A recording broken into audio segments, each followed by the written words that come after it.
Hello, everybody. Welcome back to another episode of the Pod Is Cast. Before I start this episode, I want to pose a question to Adrian, really quick, and to the audience. Yes, Samuel? When do you think the last time someone got a bow kill was? I would say probably 1700s, 1800s, early... Like Indian Wars kind of thing? Yeah. So actually it was in World War II with this guy named Mad Jack Churchill, who is easily the craziest human being to ever live. Not really an exaggeration on that one, and I'll go over that in a second. First of all, his name is Jack Malcolm Thorpe Fleming Churchill, very aristocratic British name, in fact. Say that 3 times fast. In fact, 5 of them. And he was born in Colombo, Sri Lanka in 1906. Pretty average, rich British military family childhood, as I understand. And then he ended just up, like we all had. Right, and then he ended up graduating from the Sandhurst Military Academy in 1926. So he missed World War I, but he would make up for it in World War II. Before World War II, he was actually an officer in Burma, and on one of his assignments, he was supposed to make it to Calcutta, but what he wanted to do was, instead of just take a boat or a train or fly there, he wanted to motorcycle across India and Burma. Much of it uncharted, by the way. Oh, that sounds fun. Right. What do you do on your weekends? Right, so he took a motorcycle through uncharted jungles of India and Burma and got into a bit of a run-in with a water buffalo. He never really told the story on that one, but he said that he lost. Not a great thing to piss off. Right. He was just kind of famous for being wacky in the interwar years, so he actually got really into the bagpipes while stationed in Burma, and he apparently had such an affinity for it that he got to study with the pipe major of the Cameron Highlanders. The other interesting thing is that he's an Englishman who's really obsessed with the bagpipes, because that's usually left for the Scots usually. Yeah. But they let him get a pass on this one. After about 10 years, he decided that the army wasn't for him. He wanted a little bit more adventure, so he turned in his commission and moved to Nairobi, Kenya, bought a small newspaper that he became the editor of, and then devoted his life to modeling, archery, and bagpipe playing. And so, that's an interesting portfolio, right? If I may say so myself. Yeah, it really is. And in 1938, he qualified for the top bagpipe competition in the world, the Aldershot Tattoo, which he came in second place. Awesome. Beat out a bunch of Scots. And then he made it to represent Britain in the 1939 World Archery Championships in Oslo. So I think, opening up a newspaper in Kenya is kind of bears some striking similarities to starting a military history podcast. Could I say so? Yes, we are equally as adventurous as Mad Jack Churchill. Exactly. That's. We'll see you guys next week. That's the moral of the story. Anyway, so then World War II broke out, and he decided that, the army was for him. He was finally going to encounter a true war that he really wanted to be a part of. If World War II is not enough adventure for you. Yeah. So he signed back up, and they decided to ship him to France with the British Expeditionary Force. So he was going to be part of what would later be known as the Sitzkrieg, and then turned into the invasion of France. And on that, he was quoted as saying he was, quote, back in my red coat, the country having gotten into a jam in my absence. And he had fun. He had fun sitting around in France, not really a war going on at that point, mostly just waiting for a German offensive and then going to try and stop it. But he took the time to not just sit around, but collect a group of men that he would go on raids with on his motorcycle. The same motorcycle he biked across India with. he outfitted to carry a longbow and arrows, and they would go and raid supply depots. Like, they would go in and kick in the door. All his men would have guns, and then he'd have a bow and a sword. That's something else I forgot to mention. All right, so this guy is pretty much like Mad Max. Yeah, actually, though. Not only did he have a sword, it was a Scottish claymore. Or it was a smaller version of that. I've got the name here somewhere. But he was fighting the Germans like a medieval war and loving it. He enjoyed every single second of it. When one officer asked him why he carried a broadsword into battle, his famous quote was, "In my opinion, sir, any officer who goes into action without his sword is improperly dressed." So, Jeez. this guy has a philosophy on warfare that is pretty close to that of a medieval knight. Once the German invasion happened in 1940, and they basically redid the Schlieffen Plan, went around the Maginot Line, caught the British off surprise, the British had to start retreating to Dunkirk. But during that retreat, there were some rearguard action units, including with Mad Jack Churchill. This was when he got the last longbow kill. And what happened was they got word that a German patrol was coming through, so he set his men up in an ambush. And the sign for his men to open fire would be when he shot the first officer with an arrow. And then he would raise his sword, and the other men would open fire as well from other units. So the Germans came to a stop, and the officer took out his map to look where they were going, and then all of a sudden, a longbow struck him in the neck. Oh my god! Imagine being like a German soldier, and your officer gets shot with a freaking arrow. Yeah, and it absolutely horrified the Germans. And then not only that, but machine gun fire opened up from all around them, and they were massacred. That's also scary. Yeah, that a little less scary than your officer getting felled with an arrow. Not like an actual longbow kill. And then he just took the officer's cap, threw it on his motorcycle as a trophy, put his bow in, loaded up his arrows, and drove off to the beach so that he wouldn't be late. Gotta be on time. Gotta be on time. I'm so sorry, guys. I was late. I was just shooting Nazis with arrows. As yes. you do. Yes. He completely freaked out his other officers as well because this guy was nuts. He was absolutely I don't blame insane. him. Yeah, not only that, but when he got off his motorcycle, someone realized that he had dried blood all over his face, and they didn't know. They asked him what had happened, and he said, "Oh, I got grazed in the neck by a machine gun." I'm like, "Well, how did that happen?" He said, "Oh, well, we were pinned down, and I was too tired to run away."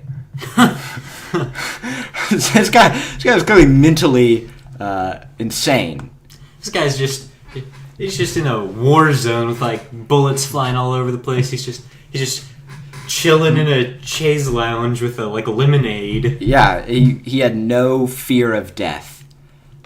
He did win an award. I don't think it was the VC. I think it was like the Military Cross. There was a crashed tank, and he got a bunch of guys together to rescue it. That didn't really work out, so they ended up just saving the crew as well. And that's when he got the Military Merit Cross or something like that from the British Empire. Anyway, so once back in England, he was not going to sit idly by and wait for Operation Sea Lion, the German invasion of England. So he went and talked to a superior officer to see how he could get into some action. And they said, "Well, do you want to volunteer for the commandos?" And he said, "Well, yeah, of course." And they said, "Well, do you even know what the commandos are?" He goes, "No, but it sounds like fun." So that's what he did. He joined the commandos and got sent to the Scottish Highlands for training. And commando training during World War II was, and still is, notoriously difficult. And so these guys are shivering and freezing up in the Scottish Highland Mountains as their instructors are trying to hunt them down and pretend to kill them. They're not getting very much sleep. Again, it's very cold. They don't have much to eat. And they're all miserable, except for Mad Jack Churchill, who all through the night is blaring his bagpipes. And by the end of it, he was actually disappointed that he was going to have to leave training because it was so much fun. Sounds like a stroll in the park.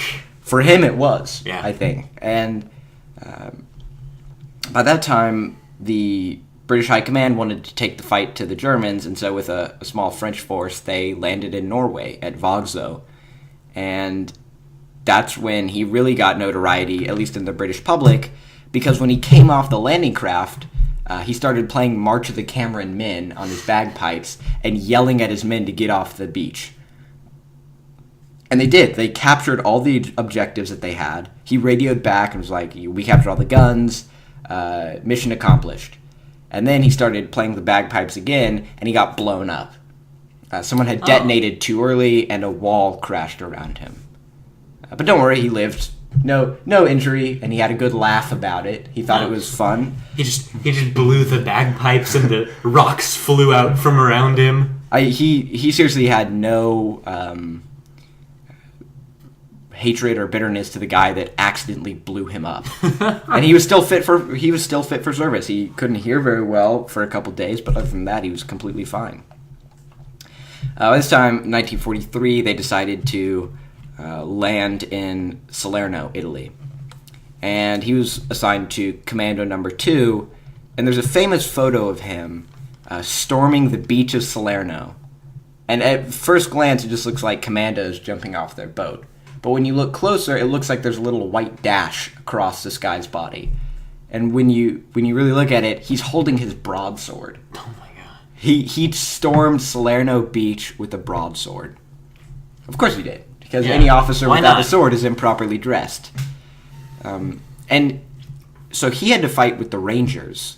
And they were not accustomed to fighting as normal infantry. There's not that many of them. They're kind of lightly armed.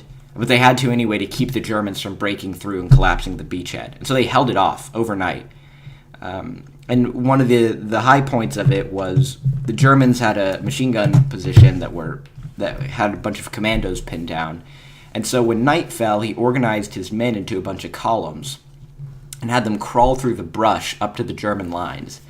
And then, out of nowhere, they all stood up and started yelling commando at the top of their lungs, fixed bayonets, him of course with his sword and pistol, and they charged forward and captured 136 prisoners.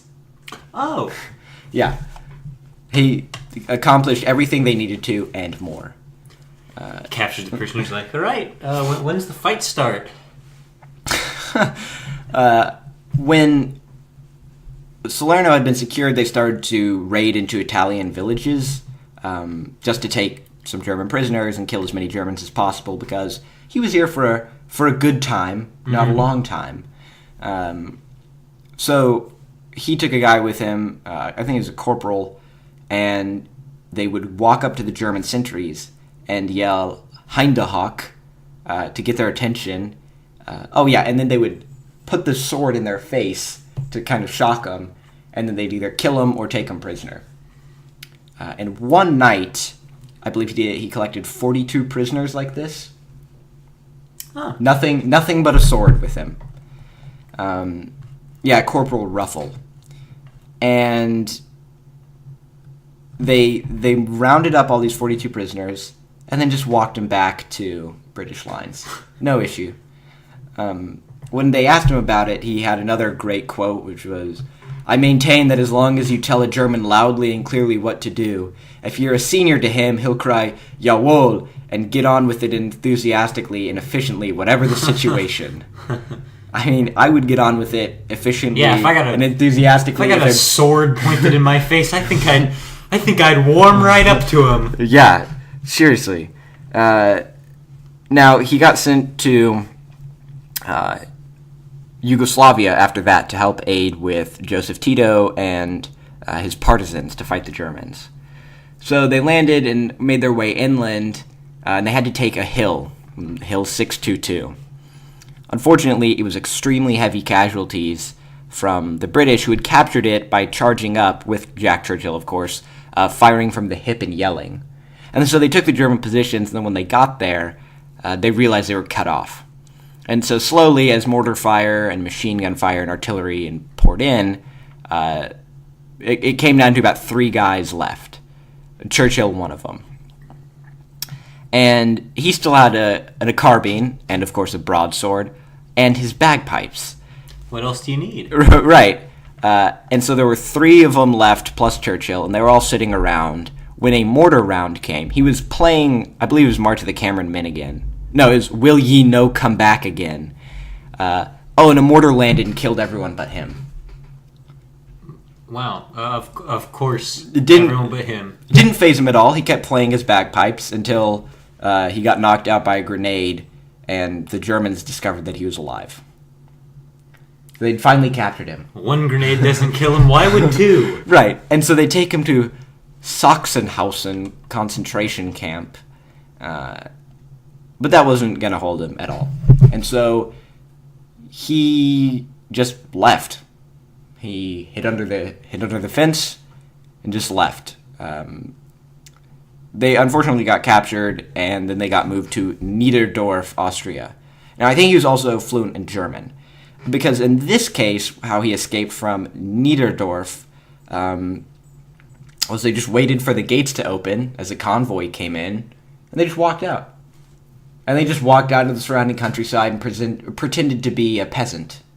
Duh. Yeah. He had some food and stole from gardens, and he made it to Italy, 150 miles away, with a sprained ankle as well. Yeah. Okay. I can't say that surprises me very much. He walked out of a concentration camp. Just left. No one quite. I think it's one of those cases where it's if you do it with enough confidence, people will either. None would just walk out, right? Well, except that guy. Yeah, and then he got picked up by the Americans. They're like, well, who are you? And he goes, oh, well, I'm from Sandhurst, and he gave him a Royal British Military Academy salute, and they picked him up and took him back to European lines. He was pretty upset that he'd missed so much of the war. He'd missed so much fun. Ah, man, I hate when that happens. And he was excited, though, because the war in Japan was still going on. And so he'd have ample opportunity to keep fighting. Oh, good. Yeah. Unfortunately for him, Hiroshima and Nagasaki ended the war before he could fight in Japan. And his quote was, if it hadn't been for those damned Yanks, we could have kept the war going for another 10 years. So I think, again, no relation to Winston Churchill, but just as stubborn and pugnacious. Well, yeah, but that's just because he's British. Yeah, I know, that's what I'm saying. Mad Jack Churchill is the physical embodiment of the British. What am I trying to think of here? Their attitude. He's the physical embodiment of their attitude. Their essence is in the flesh with Mad Jack Churchill. Yeah, absolutely. I have not read about or researched a more British person. Yeah, I mean, aristocratic, crazy, incredibly skilled. He ended up continuing to serve, and his story wasn't even over yet. He got sent to Palestine to help out with the founding of Israel, pretty much. And he rescued a bunch of people from a Palestinian ambush. Like, on their way to a hospital, they got ambushed, and he'd kind of seen it coming. And so he rescued them with an armored car and got them all to safety. And at this point, he's in his mid-40s. Right now, in 2019, he's just in his mid-40s. And he didn't die until 1996. I think he was 90 years old when he died. I'll fact check that really quick. But he made it till he died when he was 90 years old. Huh. Oh, man. World champion bagpiper. World champion archer. Maybe the greatest warrior to live in the 20th century.